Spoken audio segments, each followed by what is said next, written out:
So this is a really weird one, but we watched the first Spider-Man movie. That's stated. We did. We watched the first Spider-Man movie. We just got out of the movie theater, saw Saturday night. We were not that impressed. It's been getting really good reviews, but I'm just kind of like... I mean, you could just go watch the first Saturday Night Live We were episode. so unimpressed that we're not reviewing that right now. We're not doing a long-term review. The short review is what encompasses our thoughts. It was about a minute worth of thoughts. Yeah. But anyway, Spider-Man 1 from 2002. Here we are. Woo! Year after the big thing. They showed a trailer for the new Venom movie before this, which is what we're reviewing these movies for. He's still on this movie. Yeah, well, no, I'm just saying, Venom. You know, that's the whole reason we're talking about the Spider-Man movies, is because that's coming out at the end of this month. And I'm genuinely excited for that. I think that looks really good. I'm excited to see what they do with Null. I'm excited to see if they bring Tom Hardy into, like, a scenario with Spider-Man, or what's going to happen. See, I feel like, I don't know, we're not reviewing the Venom movies. Why am I? No, just move on. Okay. But I'm excited. Anyway, Spider-Man 1, starring Tobey Maguire, Kirsten Dunst, William Dafoe, J.K. Simmons, other people I can't remember right now. Willem Dafoe. You said William. Did I say William? He definitely said William. I'm sorry. Roll it back. He said William. It's Willem. Willem Dafoe. James Franco. But anyway, this movie was like what started it for me. What started my Marvel high.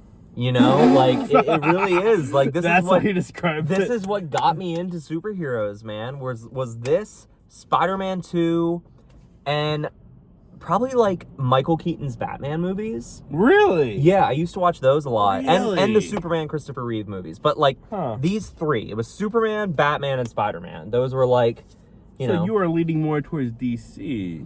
I guess you could say at this point in my life I didn't really realize there was a difference. That's fair enough. Yeah, I was just kind of like superheroes, you know. Yeah.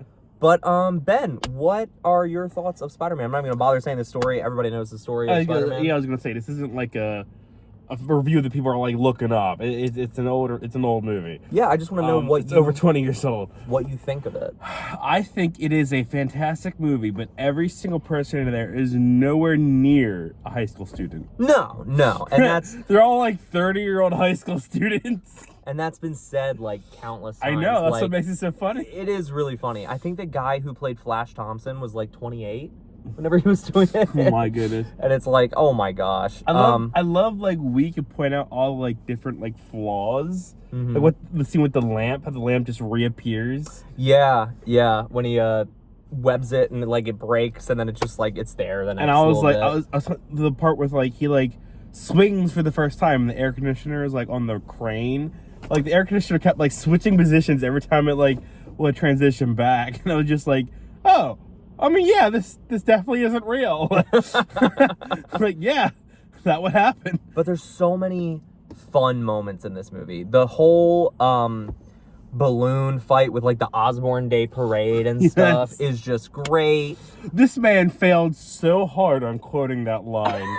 Oh my goodness, he quoted it like a minute and a half in advance. What was the line again? Out am I? Yeah. And the whole like minute didn't come yet. And he was he would not stop quoting things the entire movie. I'm trying to watch this movie, and the second they say something, he's right there quoting it. And I'm like, sorry. I'm trying to watch the movie, bro. So quotable. I know you got no life for quoting all these movies, but come on, I'm trying to watch it. I haven't seen it since I was a kid. I apologized, and then he said it was fine, and I could keep doing it. So then I kept doing it, so it was fine. And then he got it immediately so wrong.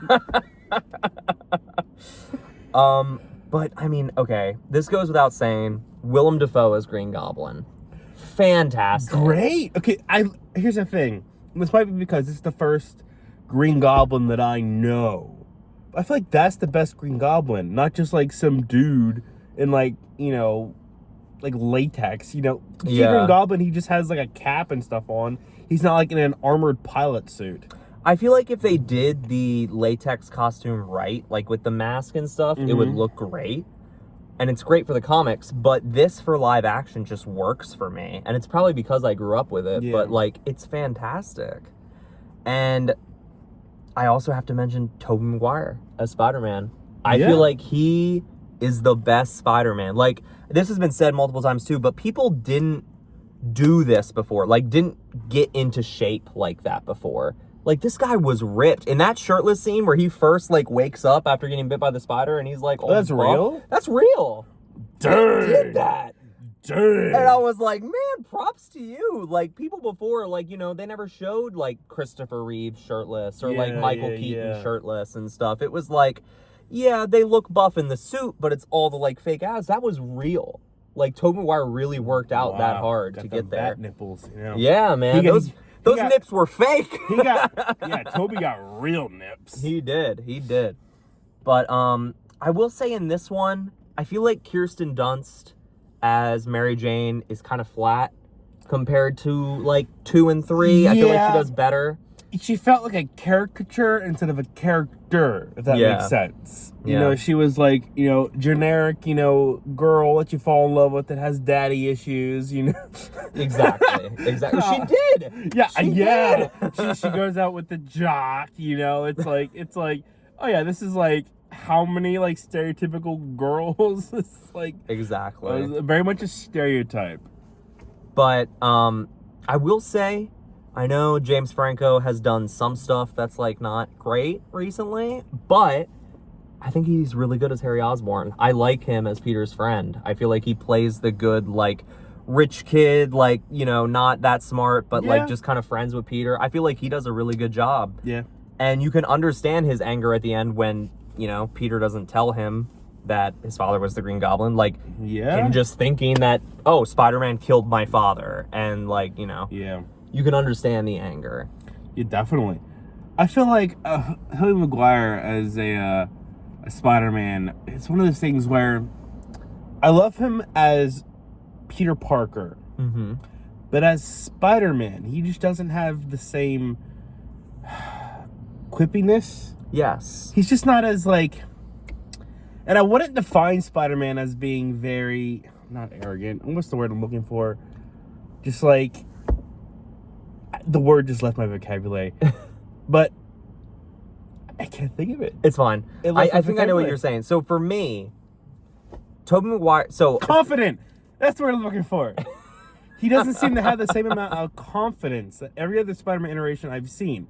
And I don't mean like, you know, I know what I'm doing. I mean like the quippiness. The like, you know I can handle this enemy and handle that. He is a bit quippy. But he's also like... He still has, like, the Tobey Maguire just like, oh, hey, you guys okay? You know, like that very kind of mousy sort of personality and voice. So, for me... I think Andrew Garfield's much better at that.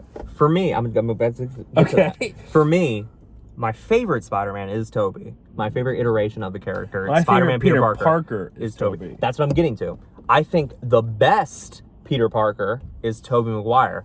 The best Spider-Man is Andrew Garfield. Same. The best mix of both is Tom Holland. I feel like he plays a good mix of Peter and Spider-Man. Yeah. I feel like he's the same person, but like you can see the quippiness, the awkwardness still as Spider-Man. I was gonna say, nobody looked at Andrew Garfield and went, yo, that man's a nerd. I'm gonna bully him. That man was getting all the ladies. Literally. Like that man, I wanted to jump on that man in the streets. But no, seriously, it's like Tobey Maguire played Peter Parker very well. He did. Like, not like nerdy, but like... I don't know why I did that. No, I get it. But like just kind of awkward and just like you kind of like distant from like, you know, the scene of things. Yeah, like every conversation he has with MJ, especially like after they get out of high school, like, oh, I was just in the neighborhood. I had to take 2 buses and a cab to get to the neighborhood, but I was here to come see you. Like, it's just like, you're kind of weird, bro, but like, I kind of dig it, you know?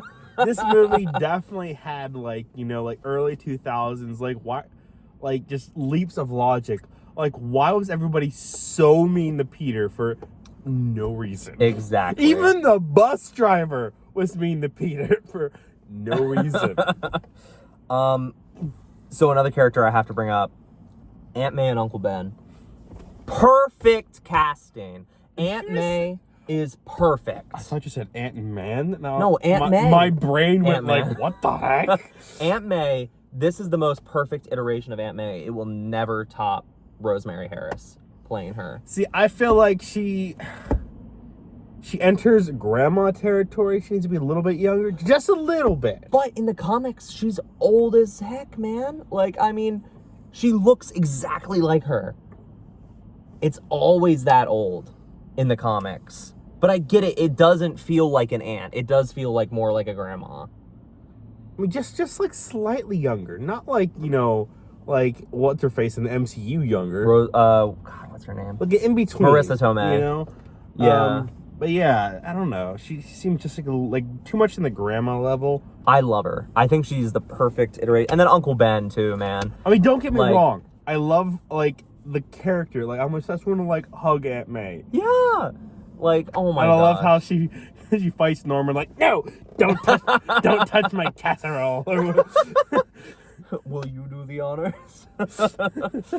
And then this goes without saying, but the most perfect comic book casting of all time is J.K. Simmons as J. Jonah Jameson. Oh my, so good that he shows up in other Spider-Man movies. They brought him back. Yeah, he was so good. He's perfect. He really is. Like, you can't top it, man. And I mean, there's just so many good scenes. But there's that scene where like Green Goblin like comes and attacks him, and he's like, I don't know. He just mails him. Yeah, he defends Peter. He doesn't throw Peter under the rug. He shows that he's not a complete douchebag. Yeah, I was like, dang. Okay, man. Oh, I like all the nods to other things like Doctor Strange. That's right. And that's like his son. With I think that that's in the whole second arc. one. That's in the second one. Was that the second? That's the second one. Yeah, we'll get to that. Regardless, we'll get to that. These movies, yes, refer to characters that had nothing to do with this. They refer to Superman in the first one. She's like, "You're not Superman, you know." Loosely. Yeah. Well, she says it. What were you telling me about the Iron Man thing? The testing? Oh, so originally, when they're doing the testing on the like flying robot thing, whenever they're trying to lose funding for Oscorp and go to the other company, that was originally going to be the Iron Man suit.